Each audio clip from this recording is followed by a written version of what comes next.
This is the Dynasty Roundtable, and we were lucky enough to have a recurring guest back by popular demand, Mr. John Laub. You can check his recent workout.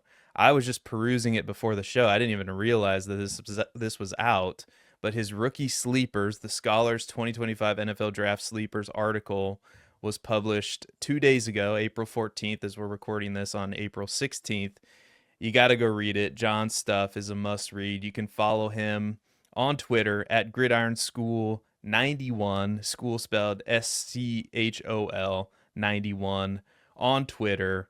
Mr. John Laub, how are you doing this evening? Oh, I'm so happy, man. What are we, like 9 days away from the draft? I have now officially, that article you just mentioned is the sprinkles on the ice cream cake. 4 months of research and writing and film watching. I've watched over 100 players, put over 110 into my models. I feel like I know the class upside and down. Like you really get close to these players, and I'm ready for my dynasty drafts once the NFL. I know some people do them before the draft, but I do all my dynasty drafts after, because landing spot is so important. And I don't, just my opinion, you shouldn't torpedo a person who maybe is at the bottom of the dynasty draft, right? Because a landing spot is so awful, right? We don't have control over landing spots. We only have control over analysis, what we see on film, producing a model. Why should you be hurt because some team took a player? You're like, oh my God, like Braylon Allen going to the Jets. Now that wasn't that bad, but it definitely torpedoed, lowered his. What if you took him in the second round before the draft? So I wait till after the draft. No, I agree with that. And I have a couple leagues that I commission, and our dynasty rookie draft is sometime the week after the draft, whenever everybody votes on it or whatever. And I've had no issues. I think, we've talked about it before, and it might have come up for a vote at one point in time because, I'm a judicious commissioner. I'll hear just about anybody out and put it up to a vote to see what the league wants to do. But it's never been approved to go that route. So I think that's the popular way to do it. And the people who do it beforehand, yeah, it's just there's so many variables that the NFL can tell us that completely change these player values. So yeah, so I completely agree with you. But I'm excited to get into this first segment because I've had this idea basically all afternoon, and I didn't want to give it up at all. So Matt Babich and I, the Dynasty Roundtable, co-hosts here, did a 4-round rookie mock draft that is technically not even out yet. It's going to be published tomorrow on the Dynasty Roundtable YouTube channel. Go like and subscribe. So the title of this episode, I'm kind of getting the cart before the horse here. Rookies that we think are overrated or rookies that scare us. And so what I thought is, well, let's put our actual picks to the test here. Because, we can say a player's overrated, but you actually speak with your picks, right? When you actually put pen to paper and you actually click that button, I don't know who's putting pen to paper with their picks. I mean, maybe there's some old school leagues out there, but we did this mock draft on Sleeper anyway. So we made these picks, and then I went over to Fantasy Pros and their expert consensus rankings for their Superflex rookie rankings. And I've titled this segment Dynasty Schmoes versus Fantasy Pros. And Matt and I are going to present the player who we believe is overrated. And John is going to let us know if we are right or if the experts are right over at Fantasy Pros. So, John, we have 4 players for you, and then we're going to get to your players that you think are overrated.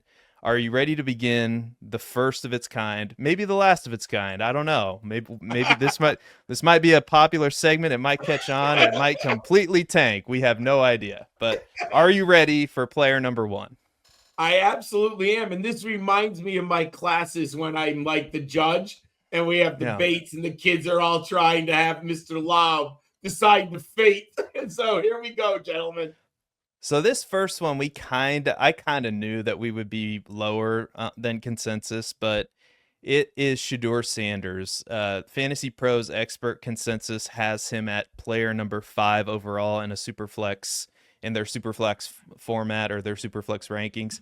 We did not draft him until the 201 or player number 13. So tell us, John, are the experts right or the schmoes, the Dynasty schmoes, me and Matt, are we right? Well, this time I'm on Team Schmo. There's no Okay. doubt about it. All right. I'm just telling you right now, if Shedeur Sanders in my super flex drafts, he's a top 6 pick, I won't have one share of Shedeur Sanders. I do not feel comfortable drafting him until at earliest. I can see if you're a playoff team and maybe you only have 2 quarterbacks, maybe around pick 110, 111. I would prefer him in round 2. And it's simple. I have some questions on film. You and we did a great show. What was that now? Probably 5 weeks ago or something. And I was down on Shedeur, and I could only draft a quarterback with high upside that early, and that would include rushing yardage. Shedeur just does not have the rushing yardage upside. We are a fantasy community, right? And rushing upside, if you're banking on a top 5 player at quarterback, I better get 300 yards minimum on the ground. He did not do that in college. If you look at the stats, I think he took more sacks than anyone else in college football the last 2 years, and he played hero ball too much. So there's just no way. The schmoes are right, and the pros, sorry. I love it that you said that because that's probably been one of my hottest takes of the whole basically like since November is I've not been a Shedeur Sanders fan whatsoever. Now, once you get to that early second round, I mean, if he winds up in a decent landing spot, that's where I feel comfortable taking him. But like you said, there's absolutely no way that I'm getting him there. So I'm going to wind up with 0 shares myself. So again, chalk one up for the schmoes. Schmoes 1, Fantasy Pros none at this point. The one thing I did see an interesting stat on Twitter today from Evan Ringler of Player Profiler. So Sanders rushing stats without sacks, which to his point, truthfully, that's how it should be. I don't understand why it's graded that way, but nevertheless. It was something from, I looked it up. It's like 115 years ago. They just decided to turn the 20th century as a backwards play by the quarterback is minus rushing yards. And it's just no one's changed it. Like it just been there forever, brother. That is crazy. But so 2024, he had 305 yards, 233 after contact, 10 missed tackles forced, 25 first downs. 2023, 379 yards, 215 after contact, 20 missed tackles, 18 first downs. So there's some functional mobility there. Oh, but what's funny is that tweet and that stat almost circles back to be a negative, because you're telling me he had so many sacks that he did end up getting his rushing total down to 29, because that's a lot of sacks to go from almost 700 yards rushing down to 29 and 50 starts with sacks. Like that almost speaks more to a negative than any sort of functional mobility at the next level. And Matt, you know what I would say on that? I need context. And what I mean by that is, how does that relate to like Jaden Daniels, Jackson Dart? How many yards did they lose on sacks? Like that's an interesting number, but without context, that number doesn't do me any good. What if Jaden Daniels lost 400 yards rushing 2 years ago in his Heisman season? I mean, I just don't know, right? Because someone dug up the stat, which is great, but without context, that doesn't really tell me anything. Is he at the top? Is that like oh my God, he's in the top 5%, or is he in the middle, or the bottom? Like, it's a interesting stat, but it doesn't tell me enough about it, because you have to have comparative analysis, right? How does that compare to other running quarterbacks? We don't get that in that statistic. I find interest, but I could have told you watching the games, when he escapes the rush, he's very dynamic.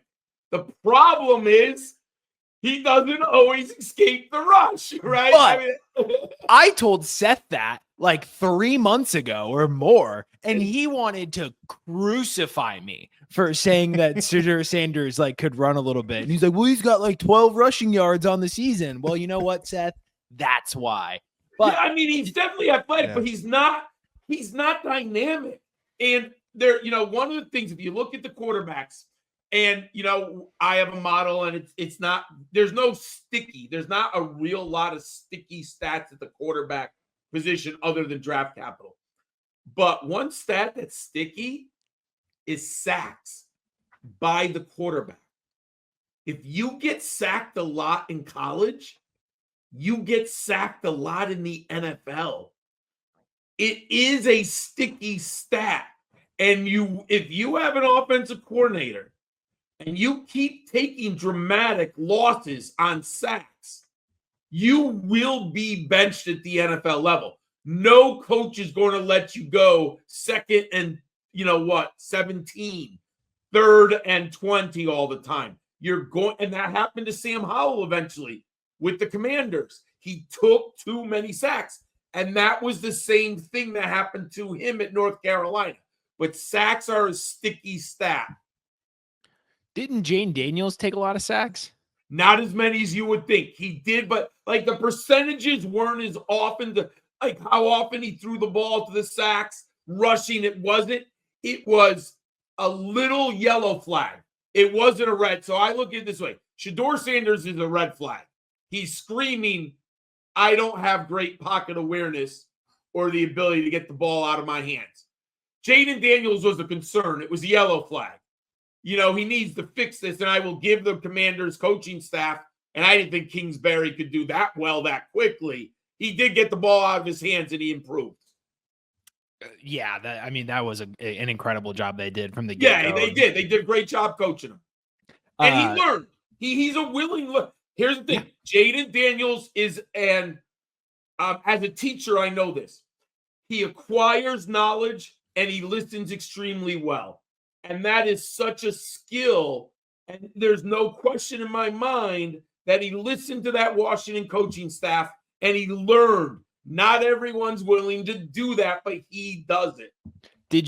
We're going off the rails a little bit, but this is a good discussion. So I want to close it with this.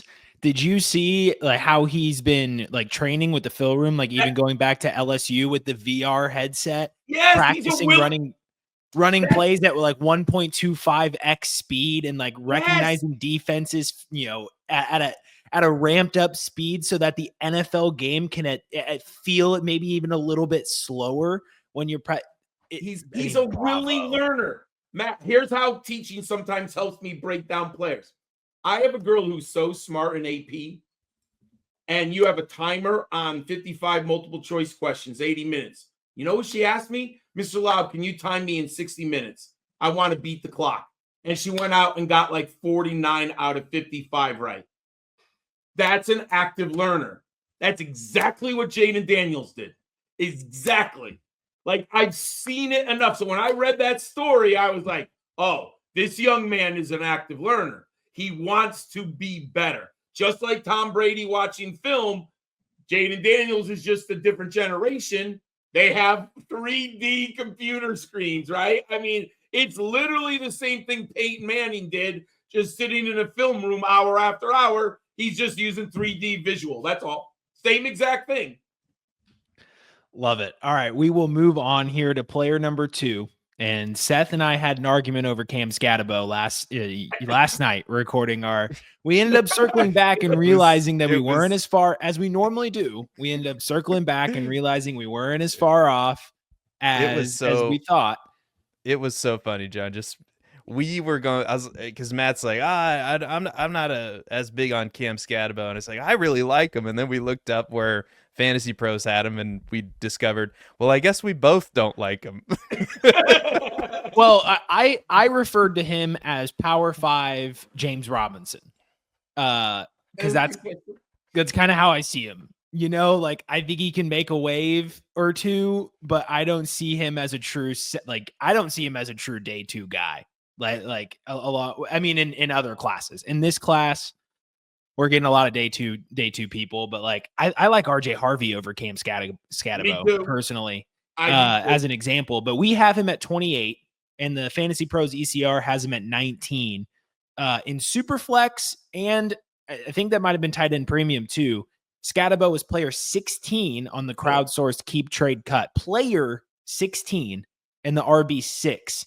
I've seen him be ranked in Scott Barrett just put out his rankings for fantasy points. He's his RB3. So you kind of foreshadowed it a little bit based off the RJ Harvey comment, but is it pros or schmoes here? So it's interesting because I did my running back rankings probably 8 weeks ago. And I tweaked them. There have been, we've seen some 40 times. And I think I really did them right after the combine. And then I tweaked them a little bit. I am going to have absolutely zero Cam Skattebo. Not one share at the current Dynasty price or ranking. I am personally blown away. And let me say, I thought he was the most exciting running back to watch outside of Ashton Genty. His tape at Arizona State this year, I watched Arizona State. They ended up in the playoffs. They were the Big 12 title. They were supposed to finish in last. Guys, they have a kid named Jordan Tyson we're going to be talking about next year. NFL draft wide receiver. Sam Levitt's an interesting second-year quarterback. I watched a ton of Cam Skattebo. I loved him, but I always said that double dip, triple cut, spin move is not going to work at the NFL level. And I will not, I just can't. I understand it is fascinating to watch. I love watching him play. Sorry, guys, the linebackers. Myles Garrett is just going to literally swallow him up if he tries to make that cut. If he tries to do that jump cut that he does, presses the tackle, tries to jump and spin outside. You get away with that in the Big 12. Myles Garrett, Mason Crosby, and those JT Watt, all of those incredible defensive ends are going to take their long wing of a paw and just literally rip the man down. It's just that style. There's only, I hate even I'm saying this. The only guy who could get away with in my lifetime is Barry Sanders. And he's not as quick, twitchy, bursty, explosive as Barry Sanders. He's basically a poor man's Barry Sanders. And there's no breakaway speed. How many times on the film did you see him blast through the off tackle or the guard hole, and all of a sudden he's dragged down 10 yards down the field? Now, there's times where he's spinning off guys, he's pushing a guy, he's helmeting a guy. In the NFL, man, the safeties rap. The Steelers, the Ravens, the Chargers. He's not getting away with any of that nonsense from NFL. I mean, I could just imagine this right now. Ray Lewis watching film and in the prime of his career, him and Ed Reed would be laughing at Skattebo's style. They would have said, son, if he turns his back to us, he's going to eat mud. You do one spin move on Ray Lewis, and he's literally going to put your face planted in the ground. And you might not get up from it. Now maybe I'm completely wrong of 40 years watching football. I just don't think that style works. I have him number 11. I think he's a very nice rotational back. I think he has a role in the NFL. Coaches are going to love him. But man, is he ever going to be a top 12 running back in fantasy football? I just don't see it. How is he going to take a swing pass in the NFL and get a 30-yard run? They're all going to tackle him. He doesn't have that speed. What? Run the 40 anyways. He knows it. Yes, he's explosive and he's bursty. I get it. But why is Saquon Barkley special? It's the speed in the open field. How do you get to be a running back one in fantasy football? Two ways. Receiving, you've got to get 50 receptions, and you've got to have explosive plays, 50 or 60-yard runs on tape. Because you can go like, 15 carries for 45 yards, but then you get a 50-yard run. Boom, you got 90, right? Is he going to do that at the NFL level? I don't see it. I just don't see it. I get it. The model loves him. I get it. But there's a reason he went to Sacramento State. Great story. Great effort. Very good player. I just don't think that style works in the NFL. And if I'm wrong, I'm wrong. I'll be wrong. That's fine. I've been wrong in the past. But I won't have any. So you guys, once again, the schmoes are right. 2-0, man. 2-0. We'll take it. And I feel very similarly to you. I love and I like him. Like I when I watch him play, he's so fun to watch. He's so fun. Like and I legitimately thought, because I've said this, I really like him. But to be honest with you, John, I thought I would be, bullish. I mean, we have him at RB12 in this mock draft. I thought like late second round, early third round, that would be, a little bit ahead of where he would be going, especially in this running back class with all these we could go name after name after name of just guys who have that speed, have, things that Cam Skattebo doesn't have.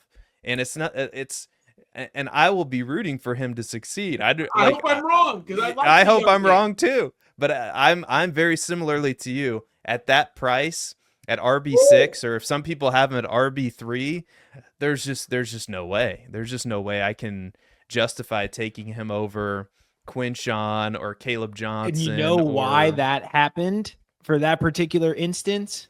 Because I didn't read the whole article, so I will say that there is a small chance I'm wrong on this, but I'm quite certain that it's only analytics. There's not any film analysis. It's analytics. Oh, the analytics community loves Cam Skattebo because missed tackles forced. But yes, and all of his numbers look really good in a model. But you have to put it in the context. That's like maybe I'm old, maybe I'm like, you have to understand, you have to watch some film. I'm sorry. And again, analytics will tell you things film doesn't.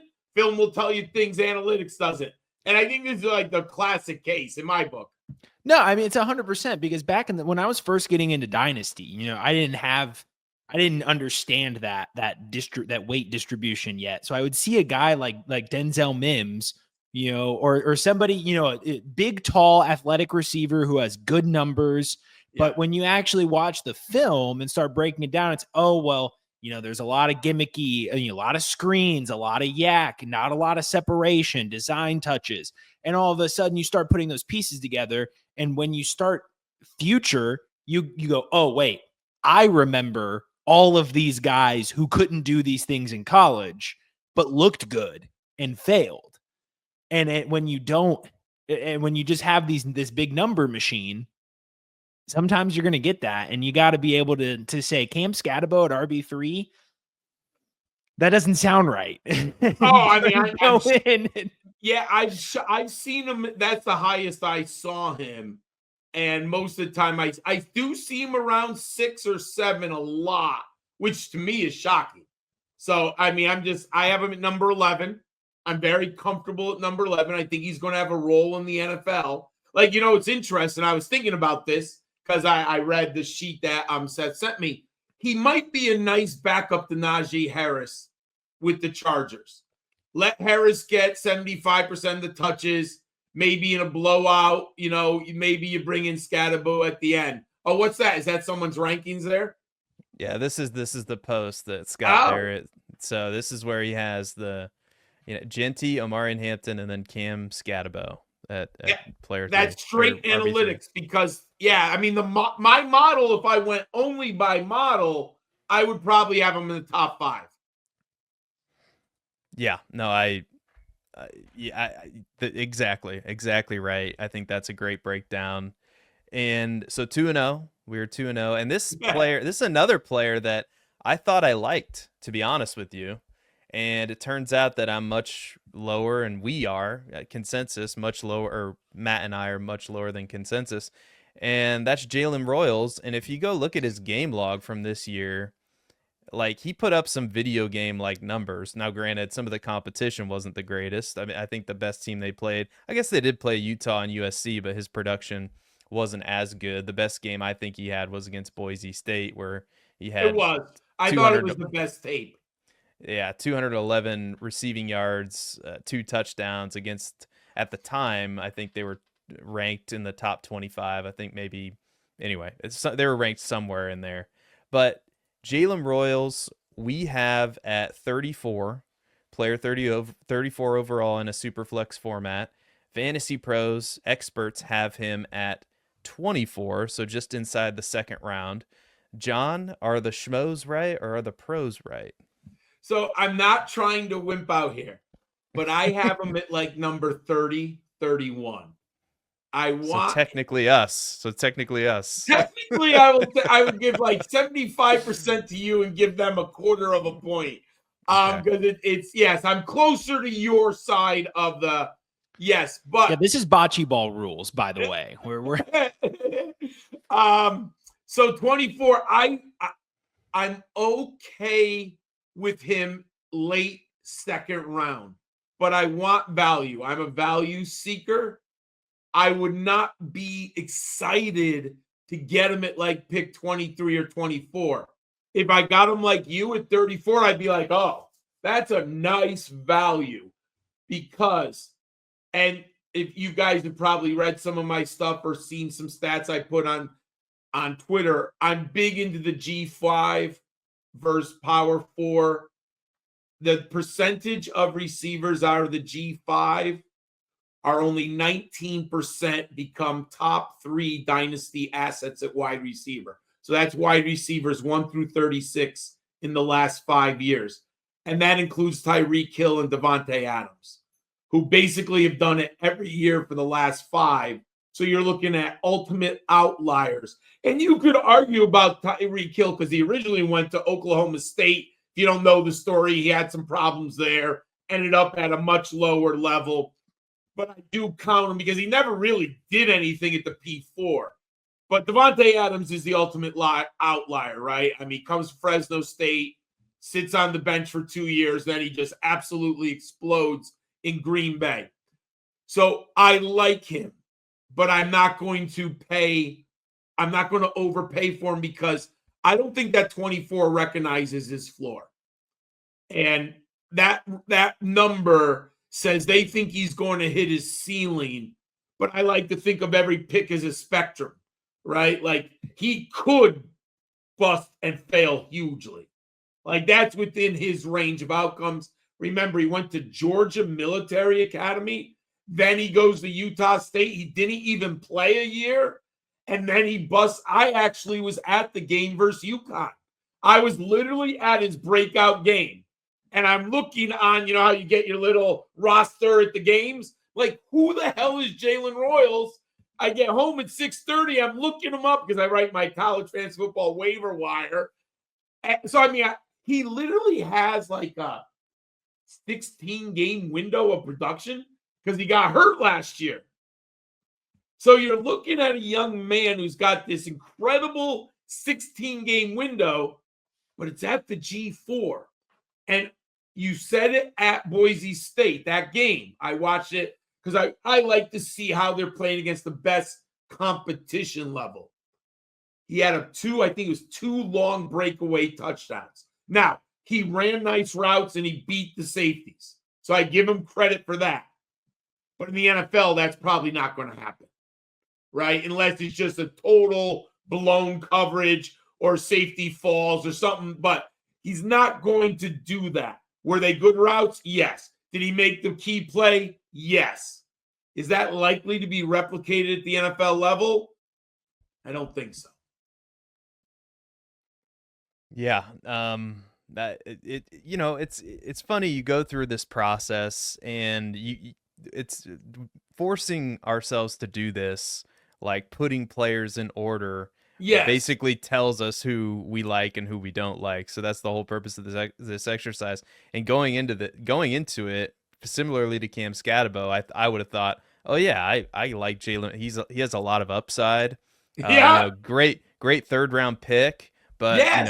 if the consensus is, oh, he's just inside the second round, then I have to say, as much as I like you, there are better options on the board at that spot, and that is basically the best way I can to explain my process to the general audience here. Like I just can't overreach and take a guy that is probably a long shot at hitting anyway, as you Yes. so eloquently explained why.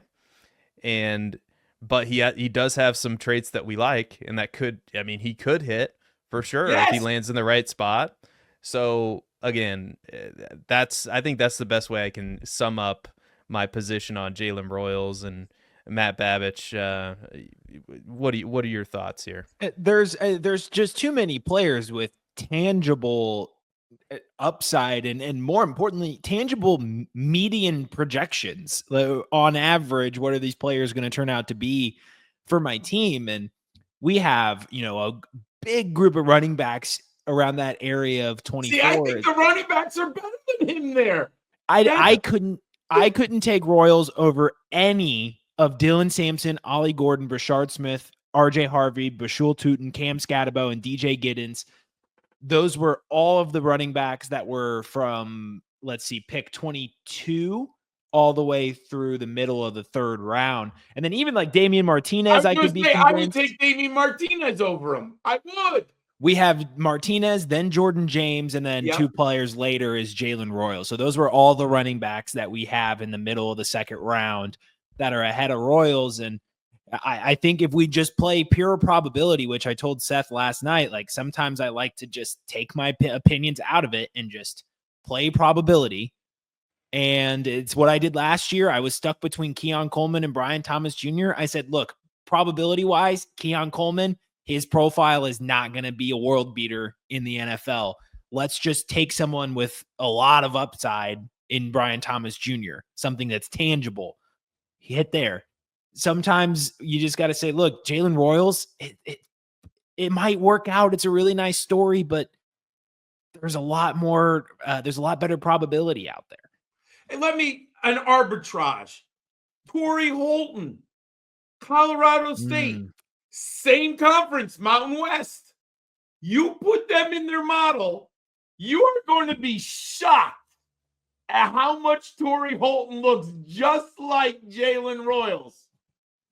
I love Torrey Holton. And you're getting Torrey Holton for almost nothing, right? I mean, a round and a full round and then a half round after that. So I'd rather have Damian Martinez and Torrey Holton than grab Jalen Royals, and I don't even know how far do I have to go down. Woody Marks. I mean, do I have to get like Kyle Mangai? I'm sorry, I'm not mispronouncing all of a sudden. But it's just, to me, Torrey Holton could hit. Is it as likely? No. But I would not be surprised if he's a G5 guy who comes out of this. Yeah, Torrey Holton, exactly. I wrote about him in my sleepers. He's a pretty interesting player. And when you stack them up to Jalen Royals, they're almost eerily similar statistically. Yeah, Cody Carpentier was on our show not too long ago hyping up Torrey Holton. So love to get that love in there from you as well. Lastly,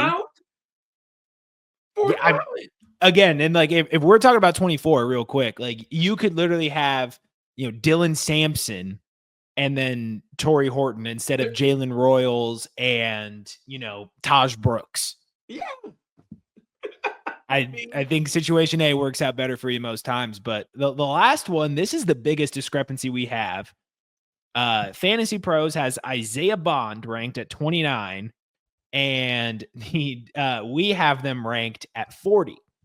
So there's a lot of character concerns right now. I know Seth and I, there's a case out there that he's pleading innocence on, so we let that play out. But who's right here? This is the most drastic one we have yet. Well, I am totally in your side of the ledger here.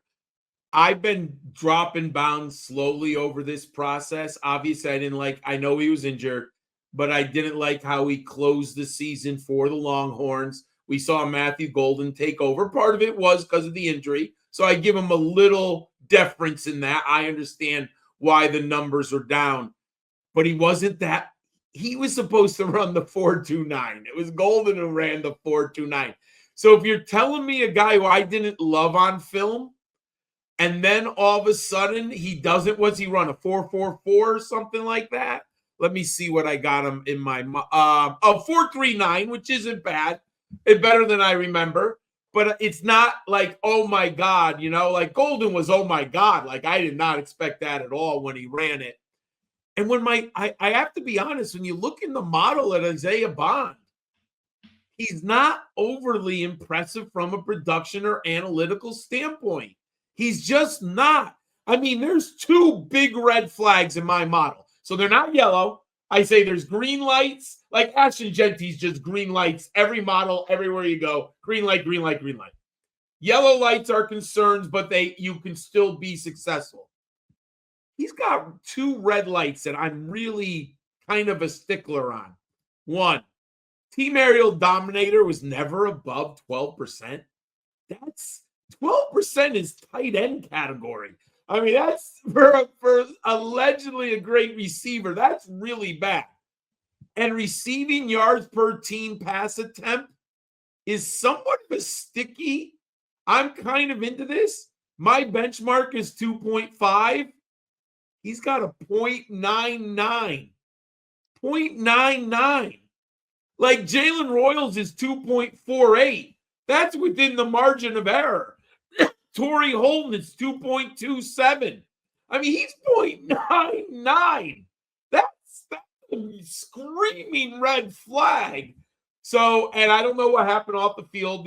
Like you said it perfect. Let the legal process take care of that. I'm just not going to have any Isaiah Bond. I can just tell. It's just not someone I'm willing to. In a dynasty draft, I'm not willing to take that risk. I couldn't have said it better myself. I was not super high on him before this, and so the off the field issues are not great. So I've lowered him down my rankings, and like I said, I've at the price that you're gonna have to pay. There's just no way. This Isaiah Bond is completely different than some of these other players on this list, because I was not a big fan coming in, and like I said, I'm not gonna have any whatsoever. So that's kind of where I sit on it. So I think we swept the experts. You did. So does that make us the experts, Matt? It makes. I don't know. I think you got to talk to Pia about this one. It makes your viewers experts. That's what's most important. There we go. There we go. That's a great answer. Important. Like and subscribe if you are liking it, and subscribe if you want more. Now we are going to get to your players, and you have a player for each position that scares you or you think is overrated, however you want to phrase this. So I'll kick it right to you, John. What position do you want to start with? You want to go quarterback, running back, wide receiver? Let's go quarterback first. And if one of you fine gentlemen would look up ECR, just because I didn't do this before. So now that we did a whole session, I am scared out of my mind out of Tyler Shough. I cannot believe all of a sudden he's being talked about in the top 40. Okay. There are flashes. I get it. There are some really nice NFL level throws. I get it. He's 6'5", 219. I get it. He's athletic. There's no question about that. Guys, he followed Justin Herbert at Oregon. He entered college in 2018. He played for 7 years. And I'm not saying it's a bad thing, but man, 7. Now, here's the concern. He never played more than 10 games in a single season his first 6 years on campus because of injury. This year for Louisville was the first time he ever played over 10, and he played 12. Now, my partner on the rookie big board, Matt Hicks, and I were discussing this because I read a stat or an article years ago. I wish I remember the name. If a player suffers injuries in college, they tend to follow them to the NFL. So, Tyler Shough has been injured so much at the college level. Now, Matt and I disagree because it wasn't a soft tissue injury. They were like collarbones and shoulder. So that's a good thing on Shough's side. But the bad part is he's still getting injured. So he never had consistency. 3 years at Oregon, 3 years at Texas Tech, and he finally blossoms in a perfect system for him at Louisville under Coach Jeff Brom, who's a throwing coach and knows how to coach up the position. I get the flashes. I don't even want to say it. I would never bet that this man will play 17 games in an NFL season. I don't think his body can take the punishment. I have him at number 6. I like him. I think he's a real nice career backup. I think he has utility. He could win some games for you if you need be. I do not understand this top 40 or 50 discussion that's going around Tyler Shough. I will have no Tyler Shough. And I know you guys remember this because you put out a short. I will have oodles of Dylan Gabriel and not one Tyler Shough. And I'm going to stand by it. And if I'm wrong, I'm wrong. But I will say this. I had 0 Trey Lance. I had 0 Anthony Richardson. And who was the other one that I'm thinking about? One other big, it just left my mind. When I make a decision, I'm okay standing by it. And 80% of the time it works out for me. I told everyone Trey Lance didn't play enough. You're projecting way too much from FCS level with 15 games played. Same thing with Ants. You can't make that big of a projection leap. What you're saying, if you're picking Tyler Shough in the top 40 picks, you're saying that this young man can stay healthy, and statistically, it's just not likely. Yeah, I am right there with you. According to ECR, he's player 38 overall in their Superflex rankings. Oh. So just inside the top 40. And I'm a little surprised by this as well. And this has to be like if you just look at it, it has to be what they're seeing on film, because you look at the production aside from it just this year, like he's had every opportunity. You know, he had a couple great programs.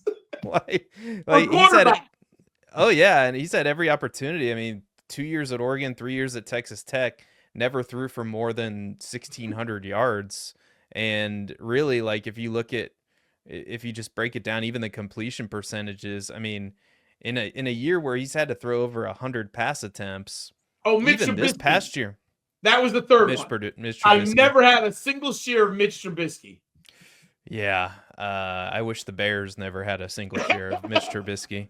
I mean, that was a terrible pick. I could not believe it, and people thought I was crazy. I'm like, nope, Patrick Mahomes is better, but that's a different story for a different day.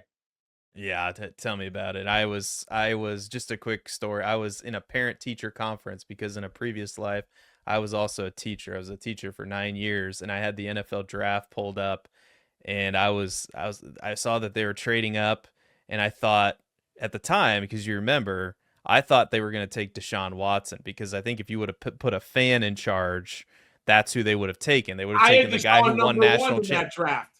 Yeah, so I was like, oh my God, is this because they're not going to trade up for not a quarterback. Yeah.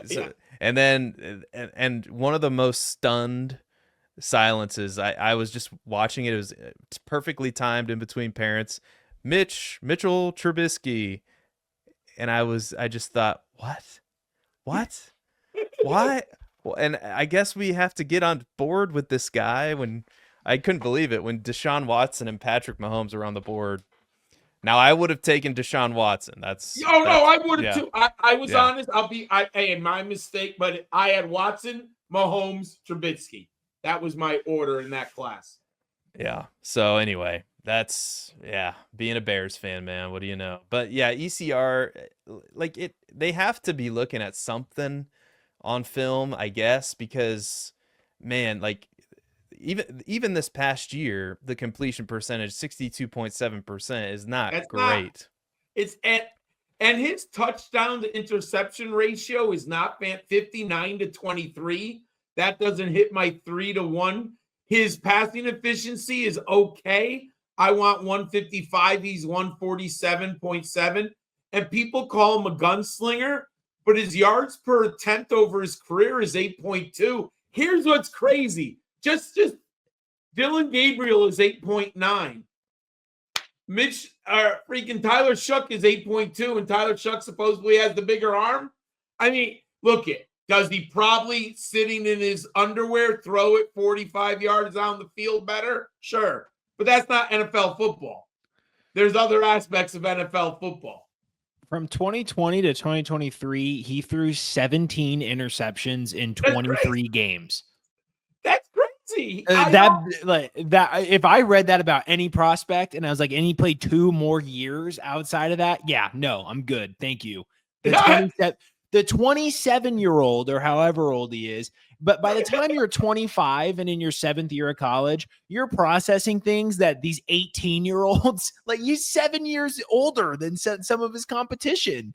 And not looking that good. I don't know. It was one thing with Jaden Daniels, right? Because there was at least production before and then just elite production at a good and he was a breakout star at Arizona State. I mean, exactly. Never did that. I mean, you know what? Here's some. I think about this in general. If you look at the men who started, and I mean draft experts, the ones who started talking about Shough first from this big guy level, it's a generational thing.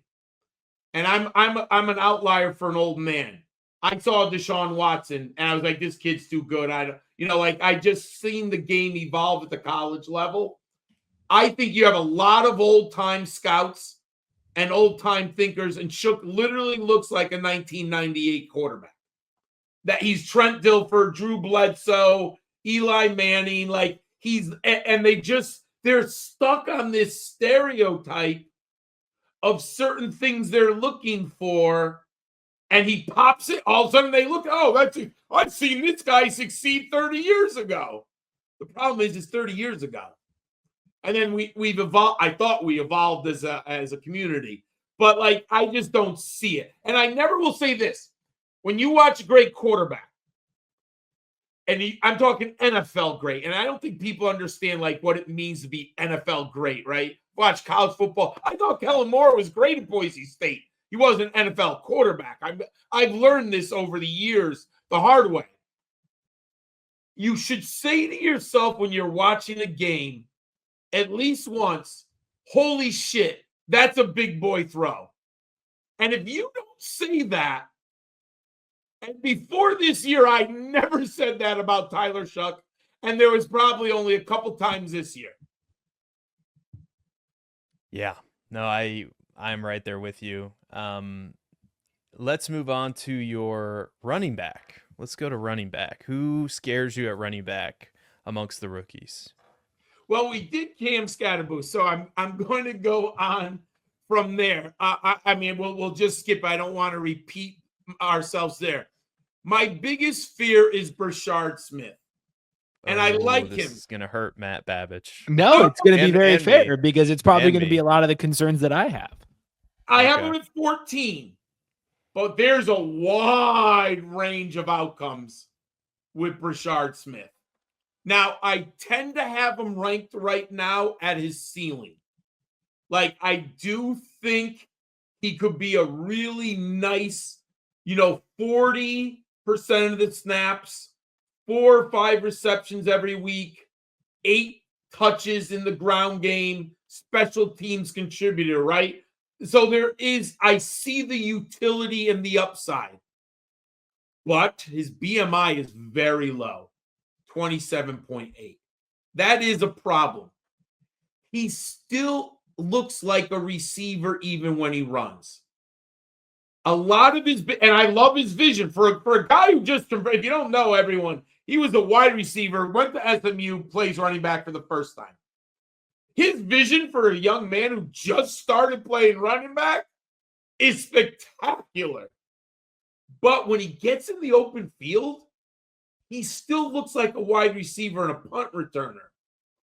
And there's a lot of big plays that he makes that I don't think are going to be there on the NFL field. And some of his goal line touches, he's so quick. I don't know if that's going to work. Like, there's sometimes he presses the tackle and he would literally make this great jump cut to the left, and then he's in the end zone. I don't know if that's going to work in the NFL at that size. And he's going to get hit harder at the NFL level. So I love him. I want him in the third. What's his ECR? Because I would love him in the third round. But I'm afraid, like, I would prefer pick 34, 35. That would be fair. But there is a downside that his body just doesn't take it at the NFL level. Now, we talked to D-Bro. D-Bro from Fantasy Pro says I'm a lot higher than this, but according to the expert consensus rankings, they have him at 51, RB16, so they're really low on him. Then that's a no-brainer. If you could get him in round 4, it's a no-brainer. I'm just thinking he's Matt and I always take him in the third round. but there is, to me, there's a wide range of outcomes. Yeah, I think the perfect spot for him is if Minnesota decides to make him like the next a backup to Aaron Jones, and then they can bring in another running back and he can get 10 touches a game. He'd have a lot of utility with JJ McCarthy dump offs and those wide receivers and the tight end pulling people down the field. I mean, that's a nice spot where maybe he could get 10 touches a game and they'd be really efficient touches. Yeah, that's kind of that's kind of the spot I identified as like. But what if he goes to like New England, where you're like, oh my God, it's a Mike Vrabel and they're going to run him up the gut? You're like, oh my God. Yeah, they're gonna put him in power eye at the goal line. Tell him to follow the fullback through the guard. You're like, oh my God. We bring back Dion Lewis, basically. Close enough. If we drafted Brashard Smith, I'm gonna take a quote tweet of the announcement, and I'm gonna say, because this is a trend, I'm gonna say, close enough. Welcome back, Dion Lewis. Because it's he was so good that one year for New England. He was awesome that year. He was so good that he started getting used more than Derrick Henry in Tennessee, like a year or two after for a short period of time. So he's my guy who I'm worried about just because I think the range of outcomes is massive. Now, if you believe in his ceiling, I would assume you said, who was it? Derek Brown, you said you were talking to? If you believe in his ceiling, I guess that's why you move him up the board. Because I can look at what do you have? 108 career receptions. That's pretty impressive. But remember, he played 3 years at wide receiver for Miami. Yeah. No, I that wounds us a little bit. We're pretty bullish here on Brashard Smith, but we appreciate the take, and we can always, this is what makes the world go around. We can have different opinions. It's okay. And the way you're saying the ECR, if you draft them at 37, I would say that I would be totally all in on it. That's great value for upside. I'm also, remember Duke Johnson coming out of Miami? Mm-hmm. I'm a little worried. Sometimes I watch the film and these are just anecdotal thoughts. I'm like, oh, he looks so much like Duke Johnson. And then I looked at him like, Duke Johnson, he was okay. Right? Like, that's how I said it. But not bad. Never had a good offense. He was in the wrong, wasn't he, at Cleveland, right? And it just wasn't wrong. Unfortunately, young man ended up in a bad franchise, bad offense. So he got no help. Let's move to your wide receiver, Mr. Laub. Who are you worried about at wide receiver? So wide receivers complex because there's so many. But I think we talked about this young man on our show. I don't get the Savion Williams love. I'm sorry. Matt was telling us about lessons. I've learned some lessons some hard ways. I've been doing this for 12 years, been watching football for over 40. But I only refer to 12 years because it's on record. It was published. People can see what I thought. So I only go back that. I mean, I'll reference for historical reasons guys in the past, but not from a grading standpoint. But man, every time I see Savion Williams, I just see Laviska Shenault and Cordero Patterson. And, were you ever really I mean, obviously Shenault's a bust. But then were you ever really happy with Cordero Patterson except for that 1 year where for some weird reason, in year 9, they started giving him the ball near the goal line in Atlanta, right? Like, I see Savion Williams and my model's like, oh, there's red flags all over the model. And is he a better running back than he is a receiver?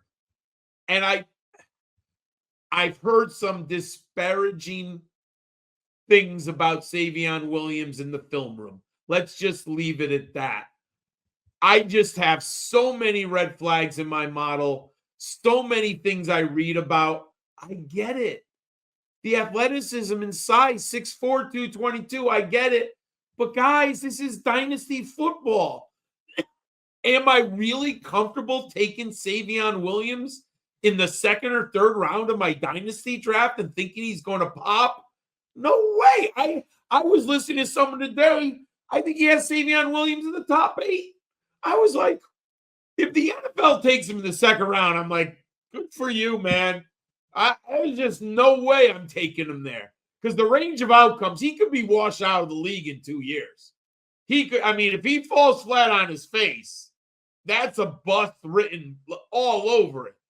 Could he be something bigger? Of course. But this isn't Calvin Johnson. This isn't Randy Moss. This isn't a star player. He's never done it. I think he's a 5-year player, right, at TCU? Yep. Mm-hmm. I mean, that's a long time to learn a system and not do something until the very end. Yeah, and if I'm seeing this right, according to Player Profiler, there's a weird year where he went to Tennessee and then came back to TCU for 2 years. Yeah, I don't understand the backgrounds, but it was something I looked. I'm like, that's bizarre. I don't have enough time to figure out why he went to Tennessee and came back to TCU. So, yeah. That's a weird story in and of itself. Yeah, and he's 23 years old, too. Yes. So, and didn't really, kind of used as more of a gadget type player.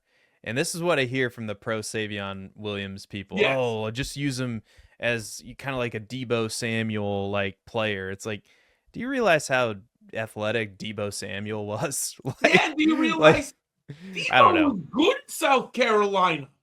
He was a good player at South Carolina. People act like Deebo just came out of nowhere. No, I think so. Deebo was before I met Matt for our rookie big board. I used to do it with my other partner, Andy. And Andy went down to Senior Bowl and told me, John, this guy's great. He's a second-round pick. And then I looked in the model, liked him. I moved him up in my rankings. Deebo was way better of a prospect in my book than Savion Williams. Yeah, and I think I saw too, and this kind of had me rolling my. I think in one of their mock drafts, I think I saw it on Ray G's show when they were going over it. I was watching it today. Who knows, when I watched it, because I'm a dad now, so I'm constantly taking care of a baby, but I have that kind of stuff on in the background. Oh yeah, fantasy football is the best dad babysitter ever invented. But I think they had Savion Williams at the end of the second round, and I remember looking at that and going, what? I don't get it. I'm right there with you. I don't understand it either. And if he gets taken in the second round ahead of some of these other wide receivers. Good luck. God bless you. I'm just not there with it at all. So, and I think Matt referred to it before. Matt, I'm sure you're with us. There's too many good running backs I'd rather have over Savion Williams at that point. Like, there's just so much I'd rather. I mean, okay, arbitrage. You're really telling me Elijah Badger is that much worse than Savion Williams? And what's Elijah Badger's what's his ECR right now? I have Badger ranking one ahead of Savion Williams. So what do we got at Badger? 87. So he is way down there. He's a freebie. You're telling me that Elijah Badger doesn't have as good of a possible outcome as Savion Williams in the right system. There's people on this list above Elijah Badger that I've never heard of before in my life. Give me some names, see if they're even in my model. I just Arian Smith, like which one? Like the race, Arian Smith. Oh, the guy on Georgia. I have him at 28. He's a punt returner. He's a kick returner. As in wide receiver 28? Yeah, wide receiver. Wow, you're dead on with ECR there in terms of positional ranking. Bo Collins. Oh, yeah. Where do I have Bo Collins? He's real low. Oh, I'm like 44 on my receiver list. Isaiah Nayar? The Nebraska kid. Oh, actually, I do know who he is. What? I take that one back. I know who I know him. Mario I have Williams? him at like 46. I don't know what people are seeing in him all of a sudden. Yeah. If I'm not going to take you in my rookie draft, I don't need to worry about where I'm ranking Zachary Franklin because I don't need to worry about it. Yeah, I mean, Elijah Badger has a nice model production. He's athletic. I mean, I'm not in love with him or anything, but next to the gentleman you're talking about, like, he's a rock star. Plus, he played in the SEC, which matters, right? Like, come on, it's not even close. Yeah, you're the second person to bring up Elijah Badger. Debro also likes Elijah Badger a little bit. We're probably looking at similar. I mean, I know those guys in Fantasy Pros are good. If you're looking at model and you're using the model, then you go to, I do model. Well, no, first I watch the film during the season, but then I plug in the model in December, and then I watch the film of guys. And Badger was one of the guys. I'm like, okay, he's way better than I thought he would look. Right? That's what happens. You're like, oh my God, his numbers are not that bad. So that's what I mean. That's my process. It's like now last summer, I had him in the top 40 Devy wide receivers. He's moved up now. He's number 16 on my board. Gotcha. Yeah, and just asked to do completely different things at Arizona State versus Florida. Like you look at the yards per reception, it's like he was used as a deep threat and at Florida, and he was like more of a yards after the catch guy at Arizona State, which I have to give a shout out to Derek Brown. He brought that up, and then I looked into it and I'm like, man, like that's kind of weird, but it just kind of shows his versatility. So I agree with you. And Badger, unfortunately, was there when the team was falling apart under who's the former Jets and Chiefs coach? Oh, Herm Edwards. Yeah. So sometimes context matters, right? It wasn't a good offense. Herm Edwards, you know what's ironic? Herm Edwards had Jaden Daniels and Elijah Badger. He actually brought in real talent to Arizona State, but he didn't use it at all. Like his offense is so archaic. It was awful.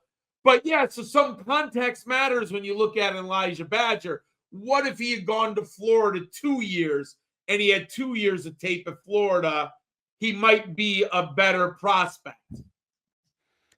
Yeah. So let's round it out with your tight end. Who's your tight end that scares you or you think is overrated? So it's funny. I think you had mentioned this to someone, and I understand why model people like him, and he's getting a little chatter. It's Oronde Gadsden of Syracuse. Oh, yeah. When you put him in the model, everyone says the same thing. Oh my God, look at the numbers. Contacts. He's 6'5", 236. He's a string bean. I don't mean that in a negative way. He's very lean. I'm old. I like my tight ends with big butts.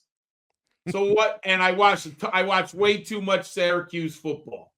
Kyle McCord, LaQuint Allen, Oronde Gadsden. In the last 3 years, Oronde Gadsden's been one of the top 3 tight ends in the college fantasy football level. But I've seen his profile too many times. Exciting offense.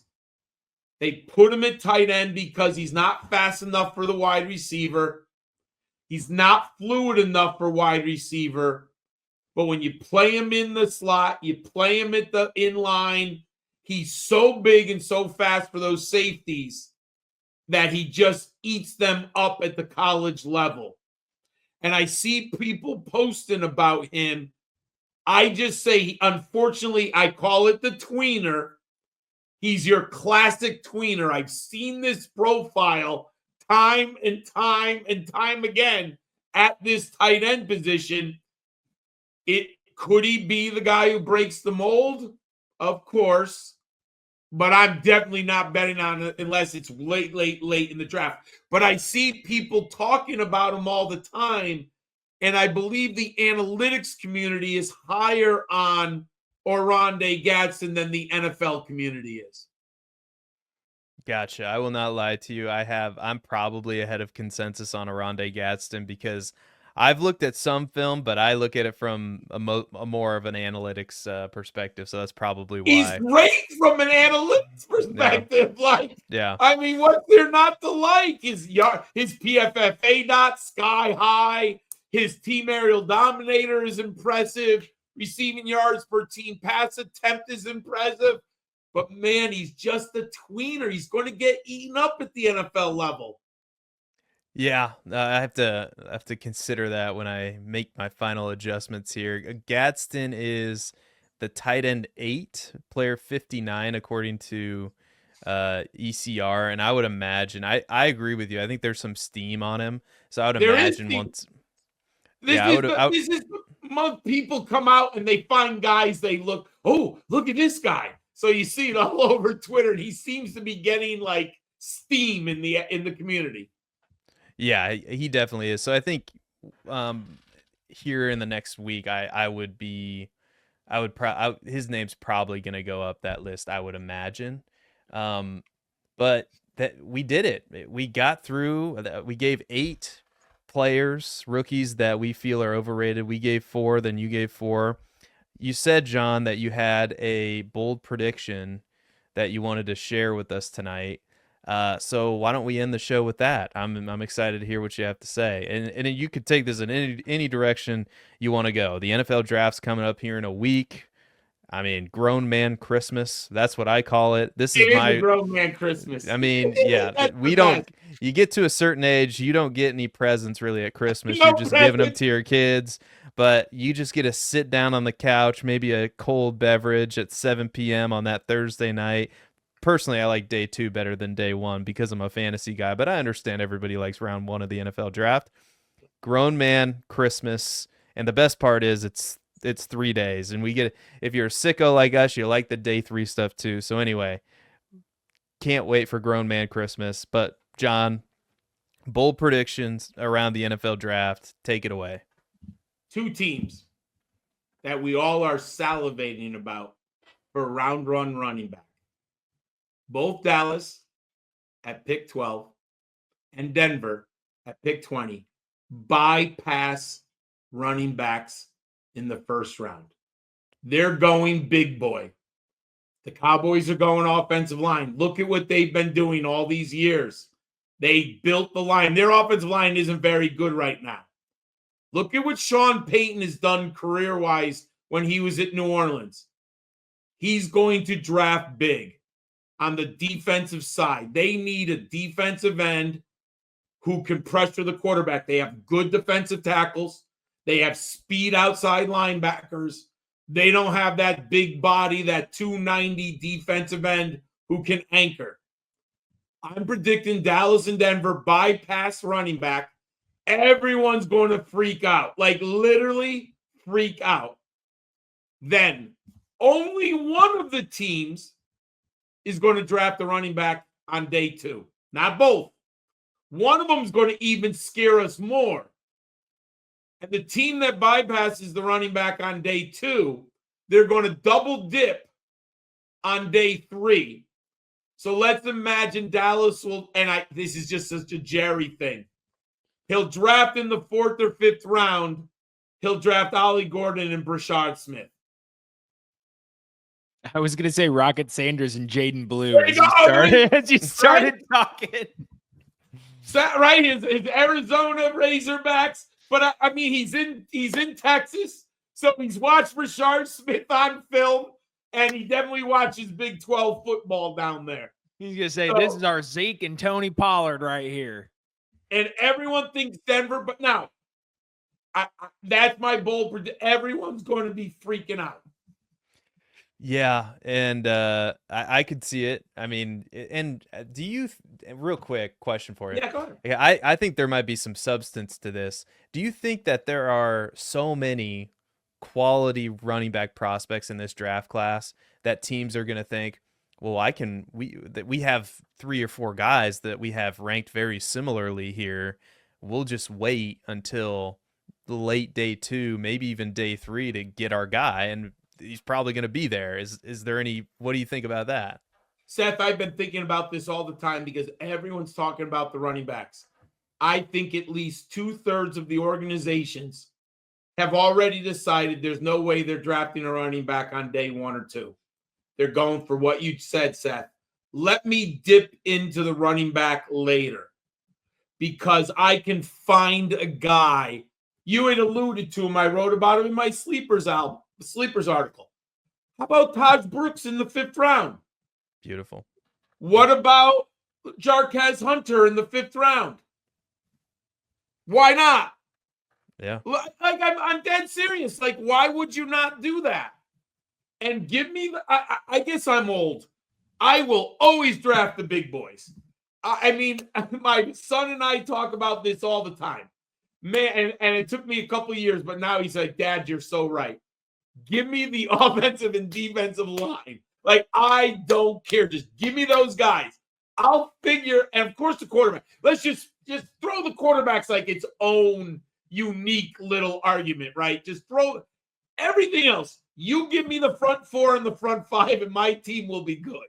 Like, it just, if I can hit the quarterback and I can protect the quarterback, I'm going to be a good football team. And that's what the Saints did. Remember, if you go back to like 2018, New Orleans had the best offensive line in the league. And if you look at their defensive linemen that they drafted, they're pretty good up front. They've been good the same. And Peyton, remember, where did Peyton learn from? Bill Parcells. And what is Parcells and what has Bill Belichick always done? They always go to the big guys. They always have dominant offensive and defensive linemen.